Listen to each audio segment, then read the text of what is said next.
So, welcome back to the Grounded and Growing podcast. So, I'm here with Megan. And Megan, Miss Megan, I don't know, I always go back and forth. Whatever you want to call me. Megan is my neighbor and has become kind of a mom figure in my life. Figure? Yeah. Okay. Yeah, and you're just like a role model to me. So I just come to you with all my questions, and so I thought it'd be fun because I always learn a lot when we talk, and so I was like, well, other people I'm sure would love to hear the things we talk about. Yeah. So she's a mom and a wife and does a million other things and is a very busy woman. So we're going to talk about that a little bit. But before we get into that, I'm asking everyone who has had the biggest influence on their life, which I know is like a big question, but who has had the biggest influence on your life? So I thought about that a while, and then I really thought about like my life going from growing up in a really destructive environment to now, and I really think my grandfather had the greatest impact on my life. When I was little, I lived with my grandparents for a few years or off and on, and he was always really good at talking about values. So if I was 4, he could bring something down, and I remember being 4 and him going through like teaching me my colors and my letters. He taught me to read, and people loved him. They would always talk about what a good guy he was, how honest he was, how humble he was. And when he passed away, I think the void that I felt from losing him really made me understand what an impact he had on me. Yeah. And nobody really could say a negative thing about him, which I know at funerals you don't say negative things about people, but he really was such a good person, and he really believed in treating everybody with respect and kindness. And I think that spoke volumes to me because he knew people in my life who weren't really, probably didn't deserve respect or kindness, and he was always good to them. So I think that was the first real experience that I had with somebody who understood morally what was right and wrong. But also my grandparents were the only people who took me to church. So I didn't have any exposure to Jesus without them. And I still wonder if without that impact, would I have been able to come to know Christ the way I did? Yeah. The way I do now. Yeah. That's crazy to think about. That's cool though. I was expecting a lot of people would say like their parents. So at first I wasn't sure if I wanted to put that question in. But I think too, people get influence from people, like they don't realize that they're influencing them so much until later on. Then they're like, wow, that person really changed my life. So. It's true. And I think there's a lot of people who can impact your life negatively as well, who make great influences. And I have had that. But when I think about like who has really made me want to be a better person, I would say my grandfather and then my dad, because he is so much like my grandfather. And my mom has had a great influence on me in some ways, but I think that kind of is involved in a more painful aspect. Like it's not just a simple, cute little cookie cutter way of life. Yeah. But because of my life with her, I also learned a lot. And those are some of my like values today, are because of the things that I went through, like never using drugs or being really careful about habits. I never wanted to do that because I saw what that was like from an early age. So yeah. Nice. That's good. Okay, so you're very busy. Yeah. You have 8 kids? 8 kids, yeah. And you do foster care, and you've adopted 1, 2? Yep, 1. Okay. Yep. Almost 3. Almost, yeah. So the twins, we're working on it. Yeah, they're in foster care right now. They're getting ready to be adopted, which is exciting. Yeah. So yeah, very busy, lots of kids, very family oriented, which is great. We've been talking a lot about balance because that's something I'm trying to figure out. Yeah. So part of this podcast is talking about how we become grounded as the people we are now. And so I just want you to touch a little bit on like, there's a lot that can go into that, but you as an individual, emotionally, mentally, spiritually, and then how you become grounded as a wife and a mom and all the other things you do. So I think in each relationship, the way that I'm kind of grounded, I guess, is a little different. But I mean, you know me, and I think the biggest part of being grounded in my relationships is communication. Mm-hmm. If I don't tell people how I feel, I mean, I don't need to be an oversharer, but if I don't discuss it, then we can't be on the same page at all. So I know that if I have something building up, it's important to talk about. So I think as a wife, that's probably the most important thing that I needed to learn in a marriage, was to communicate and be honest with myself about what's going on, be honest with myself when I'm the problem. But staying grounded in those things, I believe, is communication. With my kids, it's a little bit different because I can't necessarily communicate to them that I'm frustrated or things are just really hard for me today.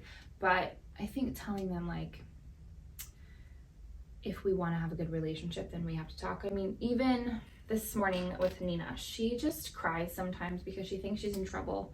So I was telling her, if you just tell me what's wrong, then we can work from here. So I think it starts early, and it's at different levels. But my relationship with Christ, I feel like, of course, is like the cornerstone to the health of all of my relationships and my balance of schedule. I'm not really good at staying organized in everything I do. And part of that is because I can plan. But then somebody's like, hey, will you help me with this? Or, hey, I need you to be here for this. And I think the Lord wants us to be available to people. Mm-hmm. So I can plan really well, but then the Lord is like, no, this is what I want for you. And one of those examples is definitely foster care. I don't know if I told you this story, but I didn't want to do foster care. Really? Oh, you did tell me this. Yeah. So I think I had plans of how my life was going to go, and the Lord clearly was like, no, this is what you're doing. So I think, and I was actually sharing with Haley this morning that there was a time doing foster care where I became really depressed and overwhelmed because Nico would just scream all day long, and I didn't know how to deal with that. I didn't realize that my childhood was playing a role in my parenting because of all the trauma that I went through. So I would get up in the morning and read the Bible, and I stayed in Psalms for like 7 months. I don't know why I couldn't like read any other place in the Bible, but I stayed there and I started to pray those words, and eventually like I started to heal, and then I was a better parent and a better wife. So I feel like for me, being grounded is being in the Word.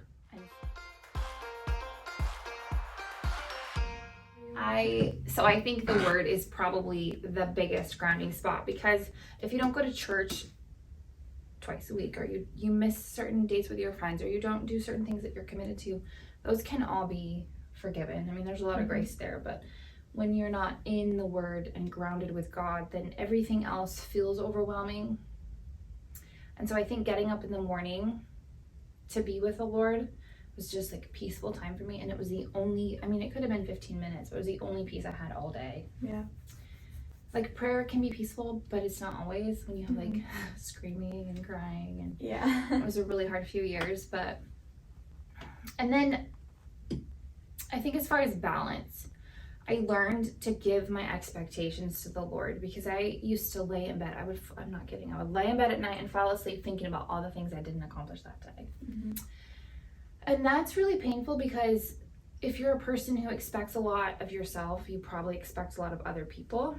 Yeah. And that can be really dangerous in relationships, because I want to help you. Like, I want you to be the best person you can be. So I'm here for you, but maybe that person really doesn't want that. Yeah.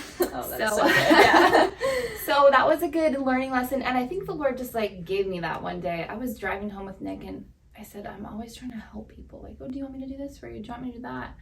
And I said, I realize that they probably don't want my help. Like, that's okay. I need to let go of that expectation. So when I started to say, like, Lord, what do you want for me today? Like, what does your word say that I need to do as a mom or a wife? And a lot of times it was like, just point people towards me. That's so easy. I can do that all day long. But like fixing all the things, or, you know, saying yes to everything that I didn't need to say yes to became, it was like a burden. It was heavy, and I could feel it, and I always felt like I was failing. Yeah. And now I can see, like, that was really hard, and maybe I could have done things differently, but I think it's just looking to what the Lord asks of us, and I think the only way you can get that is through the Word and prayer. Yeah. So just like not hold expectations for yourself, but don't hold them so tightly that you can't be moved around at all. And I think that's so good that like you can hold expectations for others, but also we're not really called to do that. And so like keep each other accountable where they're calling you to keep them accountable, but also have grace. And you know, as long as you're spending time with Jesus, don't overcomplicate it, because it really doesn't have to. Because we can do that so quickly. We're like, okay, now I have this open space in my life, so I'm gonna like fill it. Yeah. And you know, we were talking like they're all good things. Yeah. Everything is good. Yeah. But it becomes to the point where you're like, you resent it because it is so much. Somebody once told me like have high aspirations and low expectations. So like aim really, really high. But if you can't meet that, then it's okay. Yeah. Always try, but like be okay with failing. Yeah. That was a hard lesson. It's hard, yeah. It takes practice kind of, and just constantly shifting your mindset, praying about it. But yeah, one thing that I feel like I've always really admired in your life, and just like watching how you live your life, is I walk into their house all the time, and it's just like my house sometimes, but you are always finding time to work out, or to make yourself a good meal, or you know, spend time taking a nap, or spend time with Nick, which Nick is her husband, right? And spending time to like do your makeup and do your hair and get yourself ready, and just like taking those little things for yourself. So were you always able to do that, or? So no, but I also like, this is gonna sound a little superficial, but when I was like a first homeschooling my kids, a lot of the bragging points of homeschooling for people was like, well, we get to be in our PJs all day, and we get to like lounge around, and we don't have to shower. And for me, like, I feel so much better if I'm dressed and ready, and like I'm a mentality of going somewhere. So for me, I really don't like to have that low of a bar, like we're just gonna hang out in our jammies all day. I think that's okay on a weekend. I think that's fine. And working out, I've always loved to be outside. So if I can't be outside, then exercise is like a way to get some oxygen into my body. Right. And so for the last couple of years, I haven't done a very good job, because we've had the twins, and they were like a full-time job on top of homeschooling and just life. Yeah, as if she doesn't already do enough. She homeschools all her kids. Yeah, it's so fun. It's fun. Yeah. But it's so important to, I mean, I don't want to say like find time for you and be selfish, but if you can't be filled in some way, then you cannot pour out into other people. If you're empty, then you're really no good to anybody. And I think if the Lord can use you in your emptiness, like I have been empty a lot, and I feel like the Lord has used me or has met me where I am. I just know that I'm a happier person, I'm a nicer person when I take a few minutes to like do something. So I'll challenge myself, like I only have 15 minutes to do my hair, only 15 minutes to do my makeup, I have 20 minutes to work out, and that's what I have. So I think it's just your time and letting go of things that you have to let go of in order to have that. And that's hard because it does feel selfish. Yeah. Right? Yeah, you know, like, that's what we've been talking about. Yeah.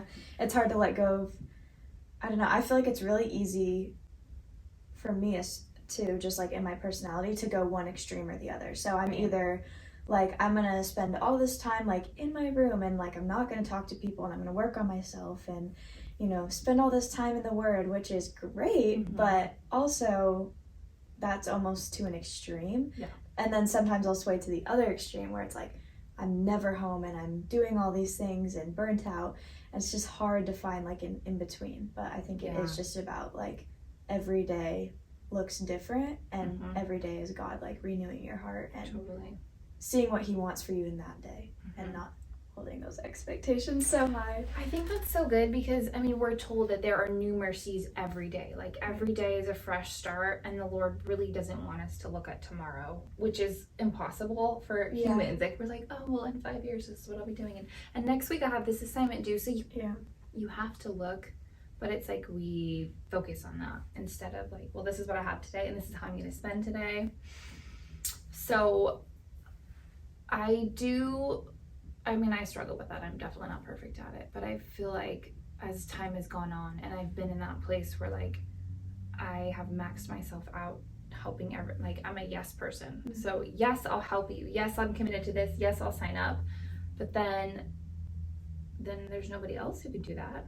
and also I'm exhausted. So Yeah. then I'm like tired all the time, and that's not good for us long term. Yeah. You know, no good to my family if I'm exhausted all the time. So yeah, that is a really good perspective. Yeah. And when you're saying too about like being spiritually filled, I remember this one night, like really specifically, I was really drained because I don't know what it was. Like that week, a bunch of people came to me and were like pouring their hearts into me. And I was like, okay, God, use me. Like I was so excited, you know, I was pouring into all these people.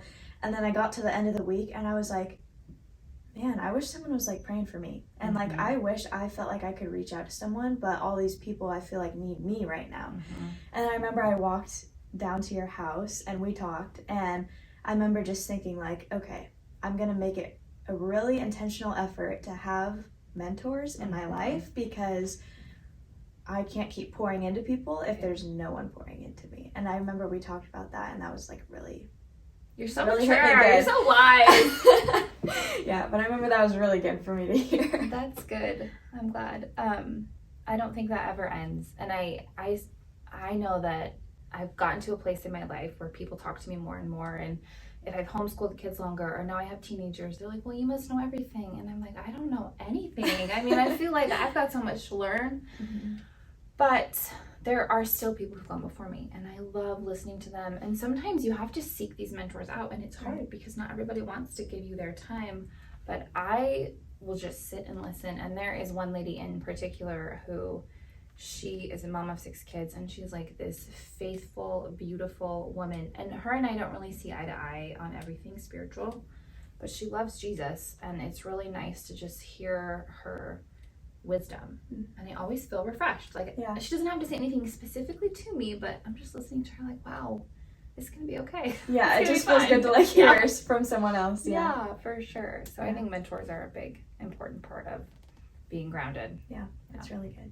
Yeah, so we touched on this a little bit, but just like keeping Jesus the center of that.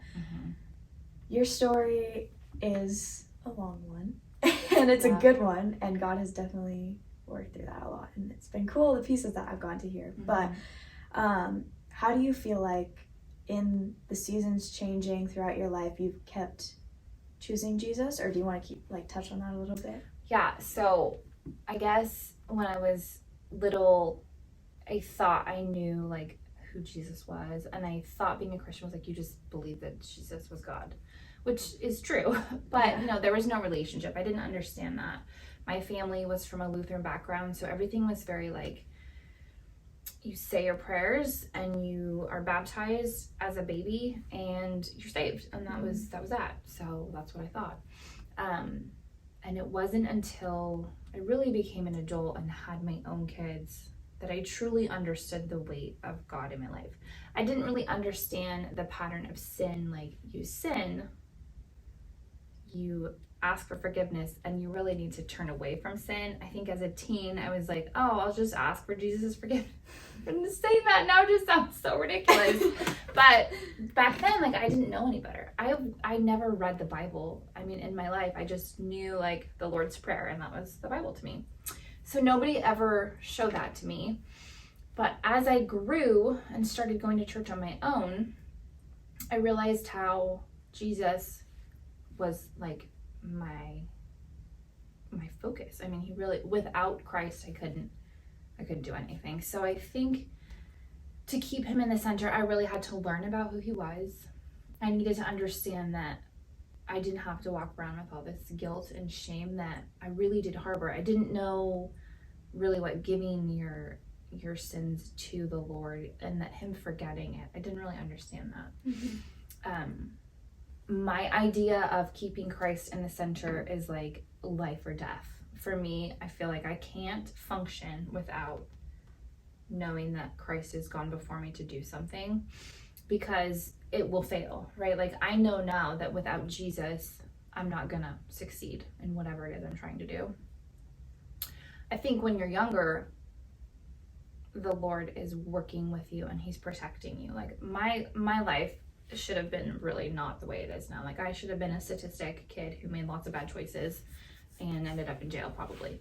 But I think the Lord covered me. I mean, there is no other reason that I can think of that I had all these years of abuse and just crazy stuff, for the Lord to be like, okay, and now I'm gonna just give you this like sweet little life. Like his grace is so good that there's no reason that we have what we have, right? Yeah. So keeping Christ at the center for me is like life or death. I'm not gonna do well without him. And also prayer is such a peaceful thing for me. Like I find that I can calm down and focus and be alert to what the Lord is asking me to do if I spend time in prayer. And if I don't, then I'm like a mess, right? It's really hard, but why do we forget that? I think it's just interesting how you can go every day and you can pray, but it's not like intimate prayer. And then you lose sight of what you're supposed to be doing, what those expectations are, and it's like this cycle. Yeah, and you're like, why am I so confused? And you're like, oh wait, maybe I should talk to God about it. Yeah, totally. And I think praying without ceasing, like learning that when I was younger, like a really young mom, pray without ceasing. I was like, how do you pray all day long? And now I understand it doesn't mean like I need to sit and like be quiet and pray with God the whole time. I can really just talk to God all day long. Yeah. So I feel like that's a really big part of my focus, and that the Lord wants to hear from us all day long. He's never tired of listening to us. So that is a beautiful thing. That's good. Yeah. Those are all good things to work on. What has been the most difficult part about keeping Jesus at the center in all seasons of your life? Because I feel like maybe talk about how it was difficult for you as a teenager and then as a wife and a mom. Yeah. So as a teenager, my perspective of Christ, like I said, was really different. And I think I didn't feel worthy of this like forgiveness that I'd heard about. So I just like, I had enough to know that like if I had died today, I'd probably go to heaven. So I don't think I did a very good job choosing Jesus when I was young, because I didn't really know, but that was a difficult time. And I think I don't know that I chose Christ the way that if I wished that I could have done that again, I would now. But when I got married, that was really hard, because not getting married, but going through trials, because I didn't really know what a healthy marriage was. I didn't really ever experience healthy relationships in my life aside from my grandparents. So my husband, who like knew the Bible so well, and then me, who was like, I don't think that story about Jonah is really true. Like I could not wrap my brain around like this guy being eaten by a fish, or like Noah. I was like, these are just pretend stories, right? So I had a lot to learn.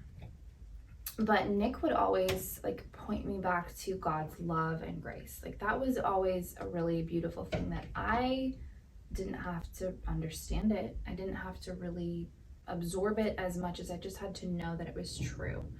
And I think because somebody was always pointing me back to the cross and like what God did for us and loved us beyond what we were ever going to do, because he already knew that was what really kept me going. So I think getting married, that was a really young and immature part of my life too, because you just don't know anything when you're young. Like you think you know everything. I mean, I did, and I didn't.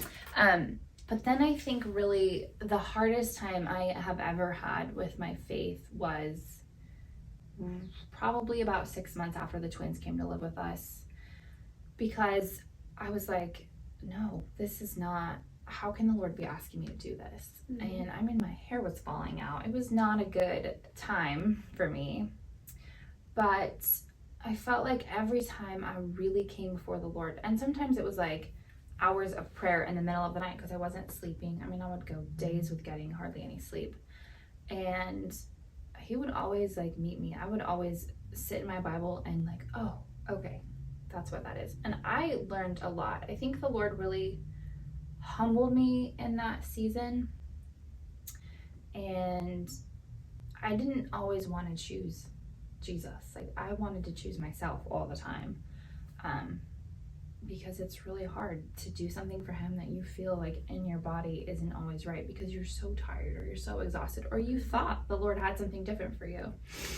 But I look back now and I see how every super difficult season was totally for God's glory. Like, and when you have that perspective, oh, this was never about me. This was all for God, which is all he promises us, right? Like, it's not about us. But in your moments of deep, deep pain, I think you can feel like, where is God? Why doesn't he care about my pain? Why is this so hard?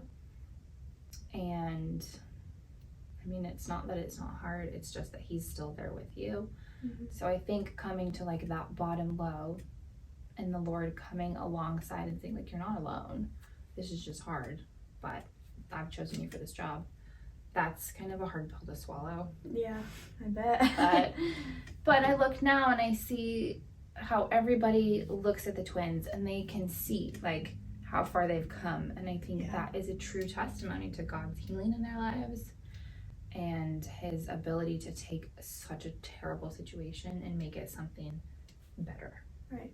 So, I mean, those are a couple of the hardest times. I feel like I've definitely had highs and lows with faith. And I think the time where I start to lose the ability to like full focus on the Lord is when other people in my life are really upset with me. Like, it's when I fail other people, which is so silly. Like, other people are not my top priority in terms of what God wants me to do. But I find that when I've let somebody down, or I feel like I've let someone down, that's when I feel like, oh, like, is the Lord really there for me? Like, did I hurt my relationship with this person and have therefore hurt my relationship with the Lord? Which is just kind of like that immature faith trying to creep back in. I think that's what it is, but it's hard. I mean, you can be, I don't know that I would ever be able to lose my faith in the Lord now. And I do have a lot of those questions. Like, can we lose our faith in God if you really know who Jesus is? I don't know, but I do think that in your most difficult times, it's important to have somebody who can point you back. Right.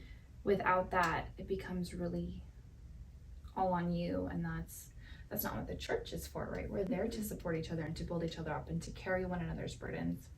So I think that's probably been the most beneficial thing, to have those mentors and my husband to really like, this is what the Lord says about that. So yeah. I love that he like just brings it back so simply to like love and grace when Nick will point you back to that. I think with helping in like the kids stuff at church, I honestly like learn a lot from the grade school videos. So grade school is like kindergarten to third grade, and they show these like videos, right? Simplified like biblical concepts, you know, and every time I'll be like, oh yeah, like I really do just have to accept Jesus and like as a gift, you know. They like did this whole one about, oh, it's a gift, you just have to accept it and like accept that he died for you, accept his love. And I was like, oh, it really is that simple. Like, it's good to dive into the word, but sometimes you need people just to be like, yeah, no, he really does just love you. And like, that's just and I all think it is. It's so sometimes impossible for us to see that God's love is so immeasurable that it doesn't matter what we do. Like, he is going to love you no matter how many times you do wrong, no matter how many times you choose sin, knowing what you're doing, he still loves you. And I'm not saying that's what you should do. I think it's such a beautiful picture of Christ, but also knowing that in order to grow, you have to be pruned, right? Like, and that's really painful. So like, oh, you're too prideful. Like, we're going to get rid of that. That hurts. But to look back and say like, okay, Lord, that was a really good thing because he loves us. He's going to do that. So growing is really hard, but it's always a worthy thing to go through it and cling to God and know that he loves you through all of it. I don't know. Yeah, look at that. We started with grounded and we ended with growing. That's pretty good.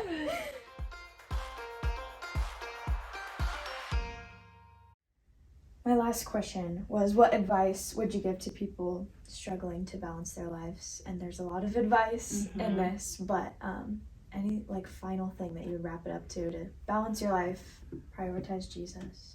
So the best thing that I did for my schedule was a couple of years ago, I wrote out like every hour of the day and took sticky notes of the things I had to do, and I put them on those hour blocks. So one was sleep, like you have to sleep. But you always sacrifice, like, oh, I can lose a couple hours of sleep, and then that adds up really quickly. So like sleep, Bible, exercise. So then I would put them on there, and then I would look and be like, oh, well, I really only have this much time left. And that's not very much. But seeing it, I don't know, I'm a very visual person, so seeing what things that I needed to get done and seeing how much time I really had was a really good perspective to what I needed to let go of.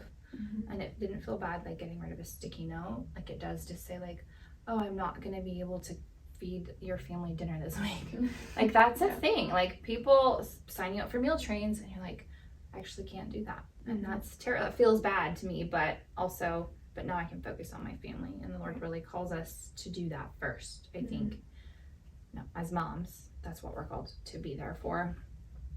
So my advice would be look at it all, visualize it, pray about it, and then those things that feel necessary or important, really just ask the Lord where he wants you to be, and he will answer you. I think that's the most beautiful thing about prayer is the Lord will answer. We might not always like it, but I mean, that was a really good gift for me. And looking at like, what does the Lord call us to do?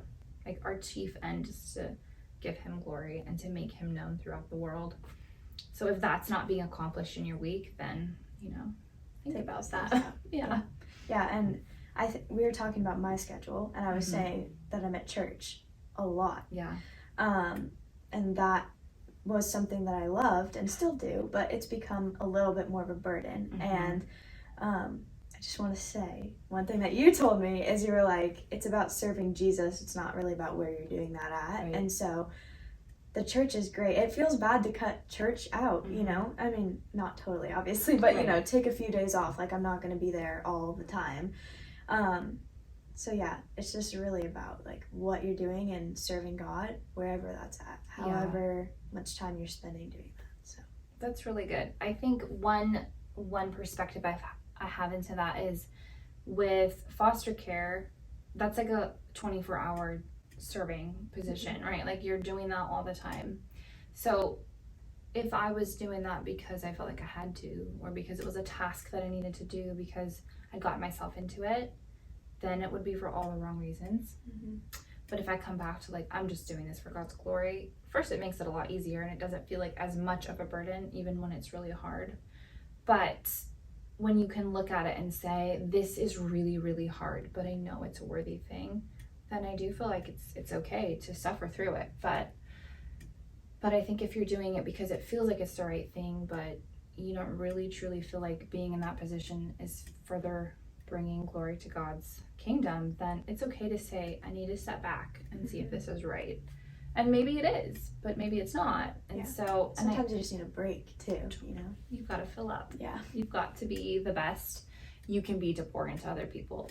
And I think that's a fine balance too.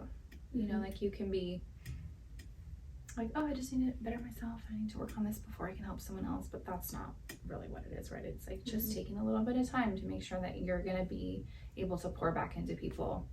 And letting the Lord grow you so that you can pour into people. Because if you're not growing, then what really can you give down the road? Does that make sense? Yeah. Don't get like stagnant in what you're learning. And yeah, for sure. Yeah. I'm really proud of you. You're doing a good job. I love you so much. I love you. Thanks for coming and talking. Yeah, it's fun. Thank you for having me. Of course. Feeling on top of the world, like nothing's